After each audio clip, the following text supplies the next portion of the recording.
بسم الله والحمد لله والصلاة والسلام على سيدنا ومولانا رسول الله وعلى آله وصحبه ومن والاه اما بعد۔ اگر کوئی شخص سفر حج کے لیے جائے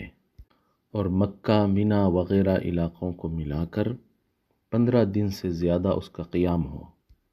تو کیا وہ مقیم شمار ہوگا یا مسافر؟ تو جاننا چاہیے کہ مینا، عرفات، مزدلفہ وغیرہ یہ حدود مکہ سے خارج مستقل علاقے ہیں، تو ان میں سے کسی ایک میں 15 دن یا اس سے زیادہ قیام ہو تو آپ مقیم شمار ہوں گے۔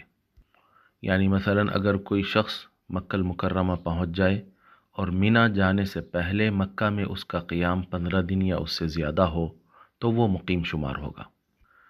لیکن اگر مکہ میں کچھ دن اور مینا میں کچھ دن یہ دونوں ملا کے اگر اس کے 15 دن ہو رہے ہیں تو یہ مقیم شمار نہیں ہوگا، مسافر ہی رہے گا۔ تو اس بنا پر اگر کوئی شخص مینا جانے سے پہلے مکہ المکرمہ میں 15 دن قیام کا ارادہ رکھتا ہے تو وہ مکہ میں مقیم شمار ہوگا، اور اسی طرح مینا و مزدلفہ و عرفات میں جو وہ منتقل ہوتا جائے گا تو ان سب میں وہ مقیم شمار ہوگا،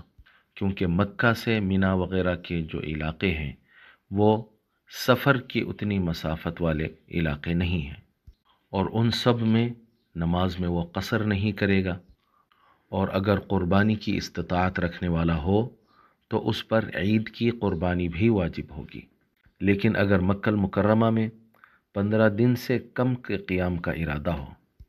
تو وہ مکہ میں بھی مسافر شمار ہوگا، مینا و مزدلفہ و عرفات سب میں مسافر ہی شمار ہوگا۔ اور ایسی صورت میں اگر وہ تنہا نماز پڑھ رہا ہے یا امامت کر رہا ہے تو نماز میں قصر کرے گا، اور اگر مقیم امام کے پیچھے نماز پڑھ رہا ہے تو مکمل نماز پڑھے گا، اور مسافر ہونے کی وجہ سے اس پہ عید الاضحیٰ کی قربانی بھی واجب نہیں ہوگی۔ البتہ نفلی طور پر اگر کرنا چاہتا ہے تو کر سکتا ہے۔ چنانچہ اس کے متعلق کتب فتاوی میں سے فتاوی شامیہ میں یہ جزئیہ آتا ہے: او نوى فيه لكن بموضعين مستقلين كمكة ومنى، فلو دخل الحاج مكة أيام العشر لم تصح نيته لأنه يخرج إلى منى وعرفة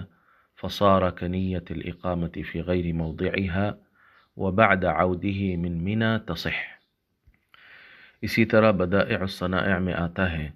وذكر في كتاب المناسك أن الحاج إذا دخل مكة في أيام العشر ونوى الإقامة 15 يوما أو دخل قبل أيام العشر لكن بقي إلى يوم التروية أقل من 15 يوما ونوى الإقامة لا يصح، لأنه لا بد له من الخروج إلى عرفات فلا تتحقق نية إقامته 15 يوما فلا يصح، والله ورسوله أعلم وأحكم۔